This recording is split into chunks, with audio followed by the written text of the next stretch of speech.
যত স্পেশাল চুলা আছে আপনার কাছে পাওয়া যায়। আজকে কোন চুলা দেখাবেন ভাই আজকে একটা চুলা দেখাবো। ভাইয়া যাবো তো, কাস্টমারের কাছে বিক্রি করবেন না? ভাই ভাঙার তো প্রশ্নই ওঠে না। ভাই উঠবো? উঠবেন, সাহস বেশি হয়ে গেল না? ভাই উঠবো? করতেছে কি? হায় হায়, এই যে স্পাইডারম্যান! ভাই দেখছেন অবস্থা? কি করলেন আরিফ ভাই? এটা হলো মানে ভাই আমার ওজন আছে বর্তমানে 65 কেজি। মানে আপনি রীতিমতো টেবিলের উপরে চুলা, তার উপরে দাঁড়াই তার গেলেন। উপর দাঁড়াইছি। এখন আপনি একটু বলি, হুম। এক একটার পাশে 75 কেজি পর্যন্ত ওয়েট দিতে পারবো, মানে 150 কেজি।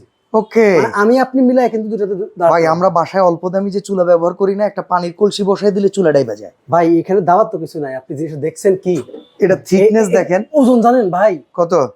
20 কেজি প্লাস ওজন। মানে একটা চুলা, এটা কোন ব্র্যান্ডের ভাই? ভাই নিক্কো জাপান? নিক্কো জাপান। ভাই জাপানি জিনিসের মূল্য কিন্তু অন্যরকম। একদম ভাই, একবারে বেস্ট কোয়ালিটি প্রোডাক্ট। জাপানি। আচ্ছা, একবারে নীল আগুন আসবে তো? এটা একটা ডেমো ছবি দেওয়া আছে, আমি একটু আপনাকে দেখাই। আচ্ছা, এই যে এইরকম ব্লু ফ্লেম। এরকম ব্লু ফ্লেম আসবে। বাহ, অসাধারণ ভাই। দাম- চুলা একটা কিনলে মোটামুটি নাতিপুতির জন্য রেখে যেতে পারবো তো? ভাই না আপনি ব্যবহার করবেন, আপনার পোলাপান ব্যবহার করবে, নাতিপুতি ব্যবহার করবে। ইনশাআল্লাহ। দামটা বলে দেন এখন। ভাই মাত্র 16,500 টাকা। এত কমে? ভাই এটা তো মাগনা। আচ্ছা আচ্ছা অফার। ভাই, ডেলিভারি চার্জটা ফ্রি করে দেন না? এই লাইফ এই পেজ থেকে যারা নক দিবে delivery charge. Delivery charge free. ওকে,